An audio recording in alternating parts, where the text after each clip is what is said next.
अवधूत चिंतन श्री गुरुदेव दत्त श्री स्वामी समर्थ तुमच्या सगळ्यांचं मी कामिनीज होम या माझ्या युट्यूब चॅनलमध्ये खूप खूप मनापासून स्वागत करते। 19 तारखेला आहे शिवाजी महाराजांचा जन्मोत्सव आणि दुसऱ्याच दिवशी आहे शेगावच्या गजानन महाराजांचा प्रगट दिवस।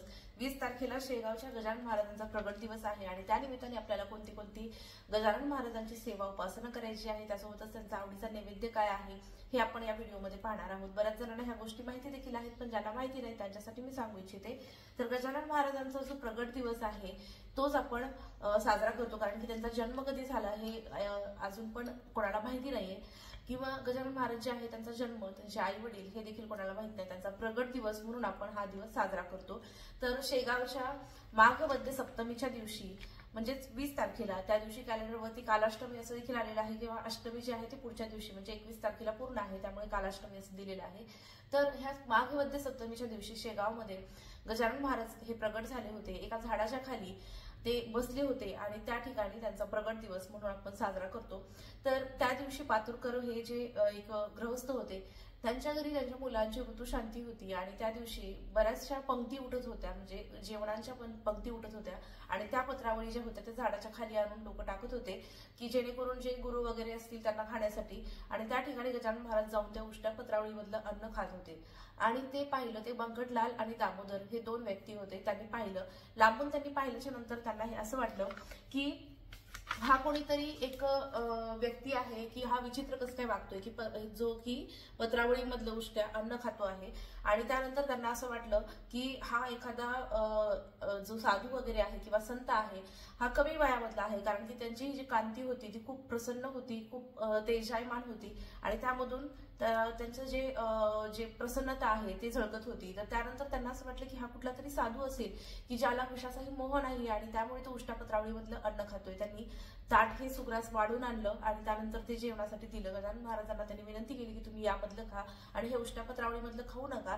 त्यावेळेला गजानन महाराजांनी पूर्ण जे पक्वान्न होते ते सगळे पक्वान्न एकत्र केले आणि त्याचा अमृत काला म्हणून त्यांनी तो घेतला। आणि हे पाहिल्याच्या नंतर त्यांना असं वाटलं की हे असं कोण करू शकतो, तर एकतर तो साधू असेल ज्याला की कशाचंही मोह नाहीये, किंवा एखादा मोठा संत असेल की ज्याचा जन्म झालेला आहे आणि तो आपल्या भाग्यशाला, म्हणजे आपण त्यांना सगळ्यात पहिल्यांदा ओळखलं असं बंकटलाल आणि दामोदर ह्या दोन व्यक्तींना वाटलं।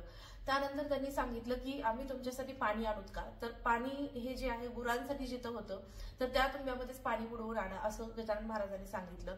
तर त्या दोघांनी सांगितलं की नाही नाही, तिथलं पाणी तर खराब आहे, मी तुम्हाला चांगलं पाणी आणतो जे की स्वच्छ असेल आणि त्याच्यामध्ये सुवास असेल असं तुम्हाला पाणी आणतो। तर गजानन महाराजांनी सांगितलं नाही नाही, तुम्ही जे गुरांसाठी आहे त्याच्यामध्येच पाणी बुडवून आणा, आणि अक्षरशः ते पाणी स्वच्छ होतं। तर ते म्हटले की हे जे काही बनवलेलं आहे ते परमेश्वराने एकसारखंच बनवलेलं आहे, म्हणजे जे घाण आहे किंवा स्वच्छ आहे, तर तुम्ही हे कुत्सित वासित प्रकार हे दोन तुम्ही तयार केलेले आहेत माणसांनी।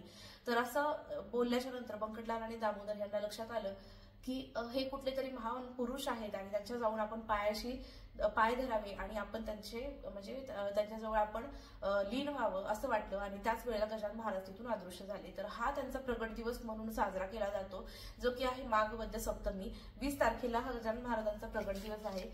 तर त्या निमित्ताने ही 21 अध्यायांची पोथी आहे। 21 अध्याय आहे, त्याच्यामध्ये जसे की आपले स्वामी चरित्र सारामृत मध्ये आहे, अगदी त्याच पद्धतीने छोटे छोटेसे अध्याय आहेत। हे तुम्ही एकदम वाचायला जर बसलात तर ही संक्षिप्त रूपातली आहे, यातली एक मोठी एक मिळती पोथी, आणि ही जी आहे ती संक्षिप्त आहे, गजानन महाराज विजय ग्रंथ। तर हा ग्रंथाचं पारायण तुम्ही करू शकता, किंवा तुम्ही जर का केलं असेल ह्याच्या आधी, किंवा गुरुवार ते गुरुवार करायचं असेल तुम्हाला, तर तरी देखील तुम्ही गजानन महाराजांचं जसं आपण नित्यसेवा करतो त्या पद्धतीने 3-3 अध्यायांचं पारायण करू शकता। एक अध्याय देखील वाचू शकता 21 दिवस, जसं म्हणजे तुम्हाला जमेल तसं। परंतु हे गजानन महाराजांचा भक्त विजय किंवा विजय ग्रंथ जो आहे त्याचं अनन्यसाधारण असं महत्व आहे, हे दासगणू विरचित आहे। तर हे झालं गजानन महाराजांच्या विजय ग्रंथाबद्दल। जर तुम्हाला हा वाचणं शक्य नसेल तर गजानन महाराजांची 52 आहे, ज्याच्यामध्ये की 52 ओव्या आहेत, आणि त्याच्यामध्ये गजानन महाराजांच्या ह्या विजय ग्रंथामधले प्रत्येक कथेमधलं प्रत्येक अध्यायामधली माहिती आहे। तर ती अशी की जय जय सद्गुरु गजानना रक्षक तूची भक्तजना, निर्गुण तू परमात्मा तू सगुण रूपात गजानन तू, सदेह तू परिविदेह तू, देह असुनी देहातीत तू, माघ मध्य सप्तमी दिनी शेगावात प्रगटुनी। प्रत्येक ओवीमध्ये जे काही प्रत्येक अध्याय आहेत ते अध्यायांमधला सार दिलेला आहे. जसं की आपण दत्तस्तुती म्हणतो किंवा दत्त बावन्नी आहे, त्या पद्धतीनेच ही गजानन महाराजांची बावन्नी खूप खूप खूप फायदेशीर आहे. ती तुम्हाला वाचणं शक्य झालं वाचा, अगर तुम्हाला जर वेळच नाही मिळाला तर तुम्ही ऐकू देखील शकता. युट्यूबवरती आहे, खूप छान अशी बावन्नी आहे आणि त्याच्यामध्ये डोळे बंद करून जेव्हा आपण ती ऐकतो ना, तर त्याच्यामध्ये आपले सगळे काही दुःख जे आहेत ना ते आपण विसरून जातो. आणि ही गजानन महाराजांची बावन्नी देखील तुम्ही ऐकू शकता. त्याच पद्धतीने गजानन महाराजांचा त्यांनी शेवटपर्यंत जो जप होता गणगण गणात बोते, तर हा गणगण गणात बोते हा जप देखील तुम्ही स्मरण ह्या गणगण गणात बोतेचं दिवसभरामध्ये गजानन महाराजांच्या प्रगट दिनी करू शकता.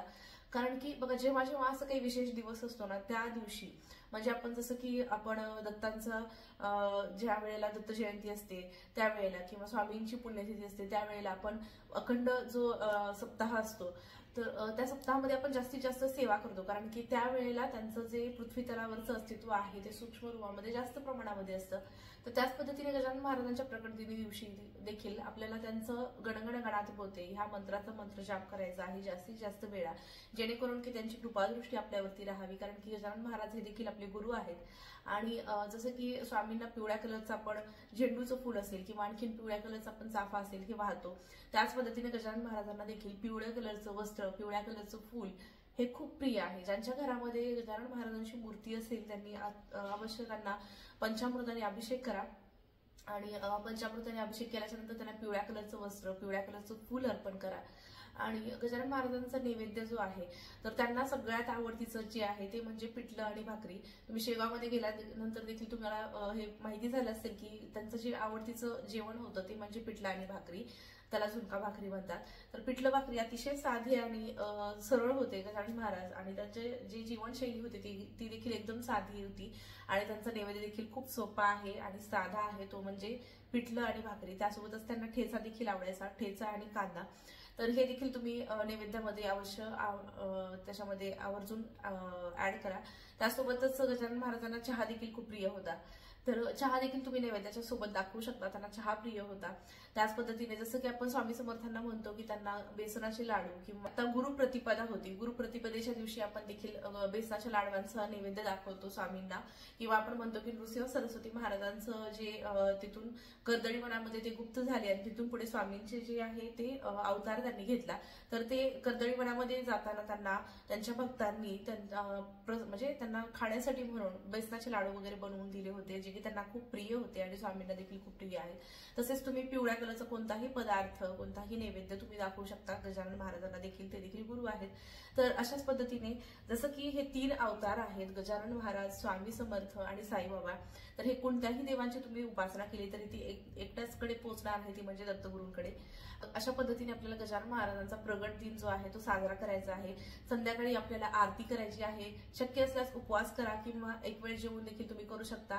एक वेळ फराळ आणि एक वेळ जेवण असं देखील करू शकता गजानन महाराजांचा प्रगट दिनाच्या दिवशी. आणि त्यावेळेलाच बरेच जणांचे गुरुवार देखील आहेत, त्यामुळे बऱ्याच जणांचा गुरुवार उपवास असतो, त्यामुळे तो देखील घडून जातो. संध्याकाळी नैवेद्यामध्ये आपल्याला झुणका भाकरी म्हणजे पिठला आणि भाकरी करायची आहे आणि संध्याकाळी नैवेद्य झाल्याच्या नंतर आपण आरती करायची आहे गजानन महाराजांची, जी की ह्या पोथीच्या शेवटी दिलेली आहे आरती. नसेल तर तुम्ही गुगलवरती देखील चेक करू शकता किंवा युट्यूबवरती लावून देखील गजानन महाराजांची आरती करू शकता. आणि अशा पद्धतीने आपल्याला गजानन महाराजांचा प्रगट दिन जो आहे तो साध्या सोप्या पद्धतीने साजरा करायचा आहे.